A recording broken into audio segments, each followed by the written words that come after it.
going to jump right into this morning's text. This is John chapter 4. The passage will be on the monitors to my right and left, or you can power on your Bible to John chapter 4 as we jump into today's passage. It says this in John chapter 4, verse 1. It says, "Now Jesus learned that the Pharisees had heard that he was gaining and baptizing more disciples than John. Although, in fact, it was not Jesus who baptized, but his disciples. So he left Judea and went back once more to Galilee.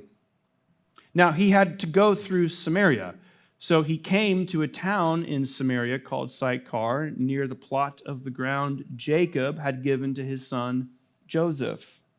Jacob's well was there, and Jesus, tired as he was from the journey, sat down by the well. It was about noon. When a Samaritan woman came to draw water, Jesus said to her, 'Will you give me a drink?' His disciples had gone into town to buy food. The Samaritan woman said to him, 'You are a Jew, and I am a Samaritan woman. How can you ask me for a drink?' For Jews do not associate with Samaritans." So here's a little bit of the background of what we're reading this morning. Because the Pharisees were trying to incite competition between Jesus and John the Baptist, which was evident from the previous chapter in John chapter 3, Jesus left Judea and started north for Galilee. He could have taken one of three possible routes. He could have taken along the coast, across the Jordan, up through Perea, or straight through Samaria.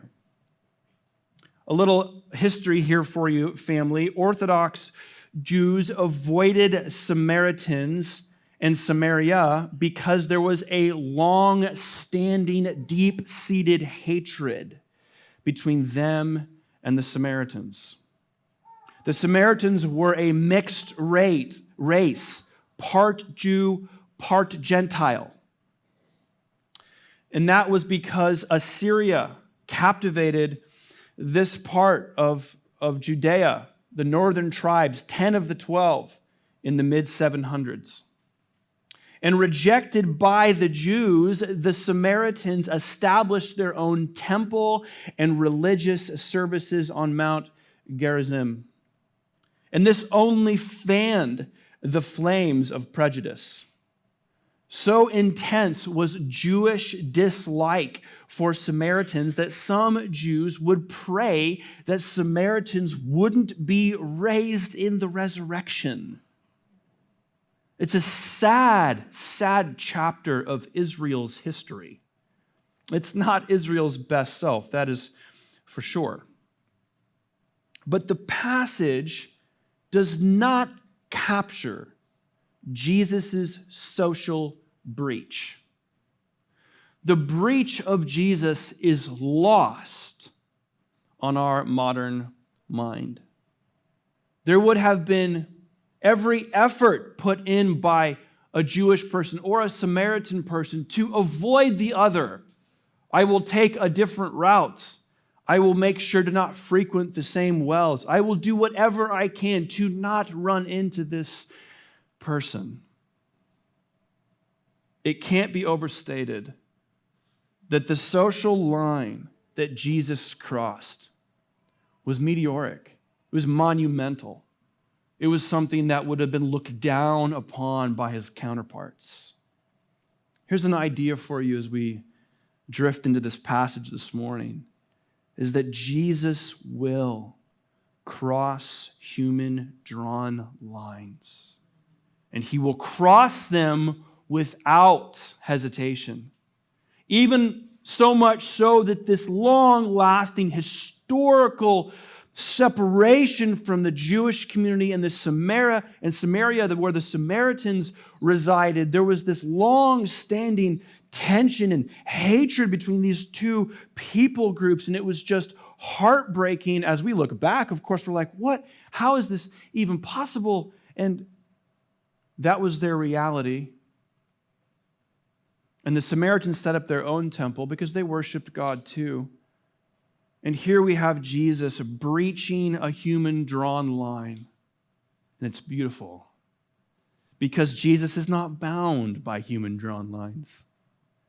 We often are. We often do. And so this is an amazing story where the beginning part of the unfolding of this incredible story is Jesus just throwing human value systems and lines into the wind. I have no need for your human-drawn lines. Watch me be God. Jesus will cross human-drawn lines. And that social breach would have been jaw-dropping, to be sure, in that day. And let's add another layer of complexity to this fascinating story. What about the simple fact that this woman was alone? She was alone. She did not come in a crowd. She did not come in a pair. She did not come with security. She came alone. Perhaps doing a chore that she needed to do and getting the water from the well for the purpose of utility or refreshment. Regardless, she was alone because she wanted to be alone. She very well could have brought a friend or two. She could have brought a level of security if she wanted to, but she didn't. Now, being married for almost 11 years, when my wife wants to be alone, she'll find time to get alone, no matter how hard it takes. Even if our 3 kids are incessantly asking us existential questions about the chores that we're performing. Why are you doing that? It's like, you don't need to know why. My wife has come to a point in her life where she has an answer to our children's existential questions. And it's very simple. It is no more questions at this time. She was alone because she wanted to be alone. No more questions at this time. I have a chore to do, and this is my opportunity to be alone. Assuming this woman desired to be by herself, I'm going to assume that there are many adult women in this congregation right now who are frazzled and who are stressed and who are being pulled in every direction. And at one point, I heard a dear friend share with me, she said, "Luke, I am running ragged." And so your hearts maybe resonate with this woman who also is doing something utility, but desires for a quiet moment to accompany this said chore. And if I get that quiet moment in the mindlessness of a chore, I will take it. I'll take it. Something in me can't help but wonder if this woman needed time alone as much as she needed water. And Jesus, who needs no executive assistant ever, has a divine sense of schedule, family. And sure, he was tired from his travel, but found Jacob's well. In all of the desert, God, Jesus, found Jacob's well. Why? He could have gone anywhere. He was Jesus. He is Jesus. He can draw water from whatever well he wants to. They're all his. So why Jacob's well? Well, you see, Jesus' divine sense of schedule has you on the agenda. And what we see here is that he could have taken any route to Galilee, but he chose Samaria. More than understanding what he will be confronted with, after all, he knew his heritage better than anybody, and he knew he would run into a Samaritan, and there would be possibly some tension, some conflict. Jesus had this woman on his mind because Jesus had this woman in his schedule, because he had this woman on his agenda. He could have gotten his own drink. He could have. But instead, he asked this woman to draw water from the well for him. He knew this woman was coming, family. I wonder if it's a word of encouragement for my women, for my mothers, for my wives, for the busy, the frazzled, the stressed, the pulled in every direction. If you knew that Jesus had you on his schedule because he has you on his agenda, would your heart take comfort in that reality? Would you find a little bit of encouragement knowing that Jesus is waiting on you to arrive? In your pursuit of a mindless chore, to find a moment to be alone, that Jesus is waiting on you? I know that the human heart has not changed because I texted a handful of my adult human female friends this past week, and I asked them this very simple question. I said, what does a busy woman, a wife, a mother do to refresh herself? Now, what was not shocking was the answers. What was shocking was the consensus in the answers. Kind of told me like, oh, most humans are quite alike. This was the first answer I got. Run. I got run. Now, I didn't know if it was like, go for a run or like, run for your life. I didn't know, but to me, maybe both of those are totally understandable. So the first answer I got was run. The next answer I got was hide. And I know exactly what that means. So the first two answers I got when I polled all these women was run and hide. And then the next answer I got was sleep. And then the next answer I got was sit alone and scroll. And the next answer I got was cook/bake alone. And my favorite, and forgive my crass humor, if kids were involved, to pee alone.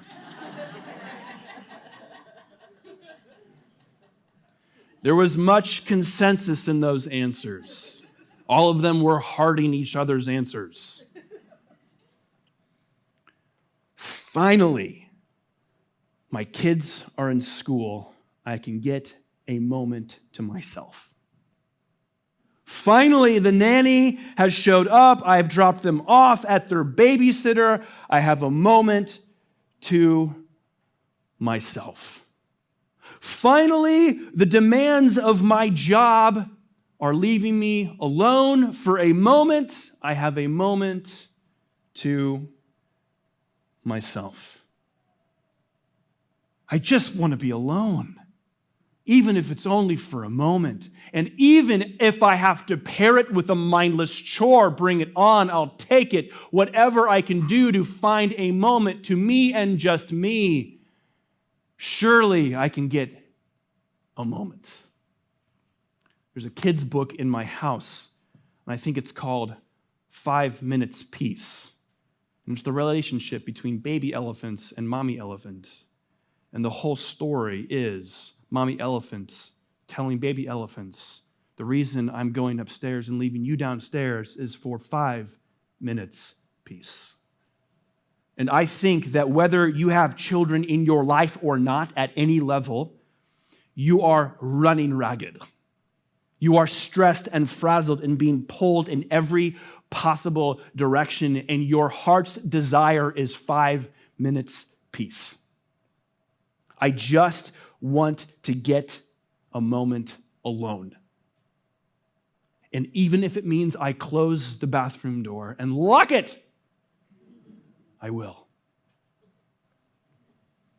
Sister, I want to share with you something about Jesus that we see as he waits for this woman on her private journey of solitude to Jacob's well.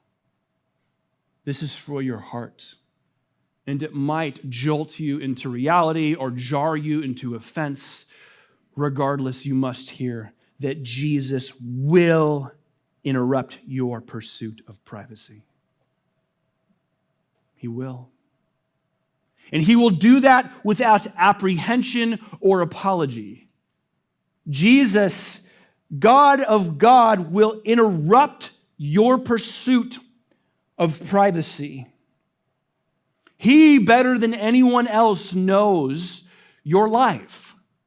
He, better than anyone else, has empathy for your reality of being pulled in every possible direction, be it work, be it children, be it the demands of adult life, whatever it is, you are frazzled, and He is aware of that. And your pursuit of privacy is something that He does not respect. He will interrupt your pursuit of privacy, dear sister. Let's jump back into the passage and see what happens next in this drama. Verse 10 says this, Jesus answered her, "If you knew the gift of God and who it is that asks you for a drink, you would have asked Him and He would have given you living water." Verse 11, "Sir," the woman said, "you have nothing to draw with, and the well is deep. Where can you get this living water? Are you greater than our father Jacob, who gave us the well and drank from it himself, as did also his sons and his livestock?" Immediately she gets defensive of her own heritage and her own faith tradition, and she knows her history quite well. "Jesus, you got no bucket. There's nothing in your hand."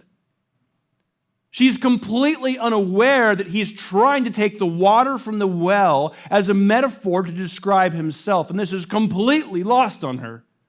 She has no idea at this point what Jesus is trying to do. She's like, "Who do you think you are? Are you more special than our patriarchs who are familiar with the water from this well?" This woman is lost and defensive. She's like, "What are you going to do? You've got no pail, no cistern, no bucket, no cup. Where is this living water of yours?"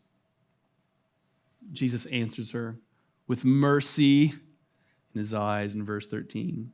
Jesus answered, "Everyone who drinks this water will be thirsty again.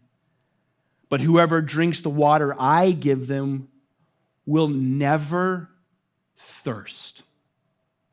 Indeed, the water I give them will become in them a spring of water welling up to eternal life." The woman said to Him, "Sir, give me this water so that I won't get thirsty and have to keep coming here to draw water." This woman still didn't get it, did she? She didn't understand. She still thought that Jesus was talking about some special spiritual Fiji bottled water. She's expecting Him to magically create for her a better well. Something that's been like reverse osmosis water. I want the best water, Jesus. Give me the stuff that will satisfy me physically. Give me the water that will quench the dryness in my mouth. After all, I've traveled all this way to get to Jacob's well. And if you are really the guy who says there's a better well, well then, let's see it. If you've got something better for me, God, than I have for myself, then prove it. I'm doing just fine. How many times have you looked at someone who's asked you, "How are you?" And with everything in you, you put on a face. With all the courage in your belly, you say, "I'm fine."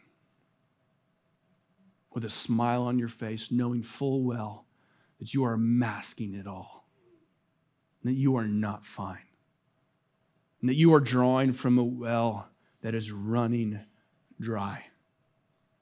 The water from Jacob's well quenched her physically, church, but left her spiritually thirsty and wanting more. my principal question for all of my women, my wives, my mothers, who is mothering, who is taking on the demands of adulthood. I have a question for you, for your heart this morning, and it is, what's the name of the well you're drawing your water from? What is it? Because if it's not Jesus, it's your own Jacob's well. What's the name of your well? Because you probably have a well, and you've labeled it or named it. And it's probably not Jacob, but it's where you go for refreshment. It's where you go to in hopes this will satisfy my soul. This will quench my thirst. This will do for me what I need it to do for me, because my life is just so stressed. I'm running ragged. I'm getting pulled in every single direction. And I am just barely making it. And some of y'all just barely even made it to church this morning. Because you're like, I barely got my kids dressed. And so you're stressed and you're frazzled and you don't know where to go, so you go to your well for refreshment. And whether it is healthy or not at this point in this sermon is irrelevant. Because the answers I got from the women in my life were, I just sit alone and scroll. I bake, I cook alone. I run, perhaps for my life. I hide in the closet, hoping nobody will knock on the door. I run and I hide and I find time alone, and I will do anything I possibly can to get 5 minutes peace. And that is a way to live. That is a way to live. But Jesus has so much more for you. And Jesus' principal desire is to give you so much more. Oh, he wants for you a well that is so deep that it never runs dry and you will never be left thirsty. But it's not water. It's not H2O. Jesus is aware that you will be able to quench your physical thirst with just a little water. But in his wisdom and kindness and with mercy in his eyes, he's taking this well and this woman, and he's using the water as a metaphor to describe himself for her. Why would he put this woman on his schedule, on his agenda, going through Samaria, all the places to go through Samaria? It's social suicide. Why would you do that? Let's jump back into the passage. Verse 16 says, after she asked, share this water with me, he said, go, call your husband and come back. She replied, I have no husband. It's like, you don't know my life? I don't have a husband. And Jesus said to her, you are right when you say you have no husband. The fact is that you have had 5 husbands. And the man you are now with is not your husband. So what you have said is quite true. We are on the same page. We are in agreement. Verse 19. Sir, the woman said, I can see that you are a prophet. Our ancestors worshipped on this mountain, but you Jews claim that the place where we must worship is in Jerusalem. This woman immediately changes the subject. She immediately defers away from Jesus' confrontation of her reality and says something totally off topic, and then Jesus brings it back into topic. She changes the subject and she gets defensive, again, of her own background, her own heritage. You Jews, using it derogatory, you Jews claim that we must worship in Jerusalem, but my ancestors have worshiped right here and right now. So who do you think you are? to tell me otherwise? When Jesus said in verse 21, with mercy in his eyes, keep in mind, but then clarity in his voice, he goes, woman, Jesus replied, believe me. Believe me. A time is coming when you will worship the Father neither on this mountain or in Jerusalem. You Samaritans worship what you do not know. We worship what we do know, for salvation is from the Jews. Yet a time is coming and has now come when the true worshipers will worship the Father in the Spirit and in truth. For they are kind of worshipers the Father seeks. God is spirit, and his worshipers must worship in the Spirit and in truth. So she asked, so he gave him the answer. Do you really want to know what's happening here spiritually, lady? Well, I'll tell you. This is the truth, but we got to get back to what we were talking about here for a second. The woman replied to all of this spirituality and theology from Jesus and says in verse 25, I know that Messiah called Christ, right, is coming. Now, when he comes, he will explain everything to us. Then Jesus declared, I, the one speaking to you, I am he.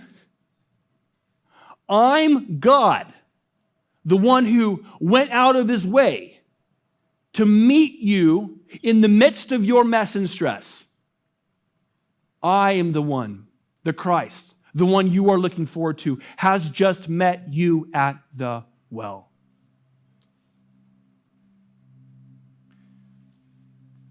Sister, if you knew that the living water that Jesus offered had nothing to do with H2O and had everything to do with his desire to meet you in the midst of your moment of stress and frazzle and running ragged, if you knew that it was in the presence of Jesus where refreshment happened, where you are now again filled from toe to head, would you take him up on that offer? All y'all have empty buckets or empty pails or empty cups. And every day, every year, every season, every one of us, men included, we bring our empty buckets, our empty pails, our empty cups, we bring them to our proverbial Jacob's well. And we try our hardest to refill them. And we do whatever we possibly can to refresh this frail frame of ours. I know that there is some young adult women in the room right now who grew up in the faith. You grew up in church, and then you kind of left home. Then you had some kind of existential crisis about faith. I don't think you're having an existential crisis. You just need a fresh encounter with Jesus. You need to meet him at the well. He's waiting for you. There's a mom, there's a wife in the room, there's someone who is mothering, maybe not biological children, but you're mothering nonetheless. And you just feel completely worn thin. You are just stressed to the max, and you'll either project it or you'll bottle it up. Regardless, you're looking for refreshment. You're looking for replenish. And you're going to take that empty bucket somewhere. You're going to take that empty pail somewhere. And if you take it anywhere except for the presence and feet and hands of Jesus, it's going to leak. It's going to leak. It's going to leak. Here's my question for all of you this morning. It's quite simple. Who are you bringing your empty bucket to? Who are you bringing that empty bucket to? My cry for you is to bring your empty bucket to Jesus. Bring your empty pail to Christ. Bring your empty cup. bring your empty soul, bring your empty spirit, bring your empty heart, and bring it right to the feet of Jesus. Because when you do, he's going to teach you something. He's going to teach you that the water or the well you've been drawing from will leave you thirsty. And it will leave you parched. And it will leave you hungering and thirsting for something more. And if you sat back for a moment and you evaluated your life, my instinct, my gut tells me is that you would be able to point to the things in your life that you are trying to use to refresh you, to replenish you, to refill you. And they're not working. Because everyone in this room has a past. And everyone in this room has a vision for their future. And everyone in this room is a cracked cup. We must meet Jesus at the well regularly to experience that replenishing work, that refillment work. Perhaps I could just speak a word over all of my women in the room this morning, my moms, those who are mothering. Maybe children aren't in the mix, but the demands of your life are just crazy. And I just want to speak a word of encouragement over you. And so if you are a female in this room, this is what I'd like for you to do. I'd like for you to close your eyes. And if someone is sitting next to you, and if you feel so led or compelled, would you just ask that woman permission to put your hand on their shoulders? Would you just do that for me? Just look to your neighbor and ask, can I put my hand on your shoulder? Okay? And for the women in the room, I just want you to close your eyes. And with the gentle, appropriate touch of the person sitting next to you, we're just going to speak these words over you. That, dear sister, you are seen. You are seen and you are known and you are acknowledged and you are appreciated. And the sacrifice you make is acknowledged. And we know that you are running ragged. We know that you're stressed, that you're frazzled, that you're being pulled in 1,000 different directions at every moment. And the principal desire of your heart is just to find 5 minutes peace, a moment alone. But with the touch of your neighbor on your shoulder and the sound of my voice over you, there is just new, fresh encouragement for you, sister, to meet Jesus at the well. And allow yourself permission, giving yourself the permission to sit in his presence at his feet with his hands and his conversation. The God of God, the God of the universe wants to talk to you. You are on his schedule because you are on his agenda, because you are on his mind. And you are dearly loved by him. And you are seen by him. And he wants to call you out of your past and call you into your future and speak words of life over you, where you will make the connection that all of the wells that you are going to refresh yourself are wells that will run dry.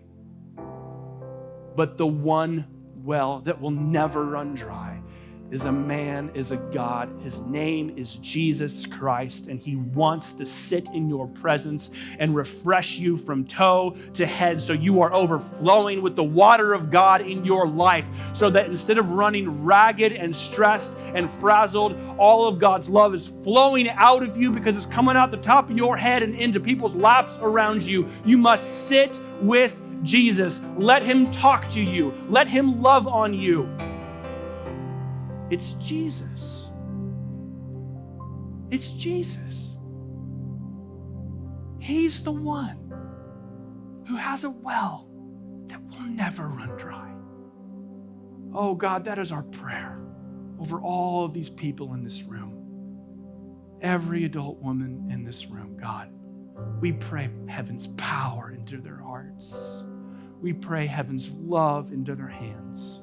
May they be refreshed from the presence of your company. May they be refilled by your hands, by your conversation, by sitting right with you. May everyone in this room have the courage to meet you when you call us into your presence. We know we're on your schedule. We know we're on your agenda because we know we're on your mind. God, give that word to all of my sisters in the room this morning, Jesus. Yes, Jesus. Yes, Jesus. You are the well that never runs dry.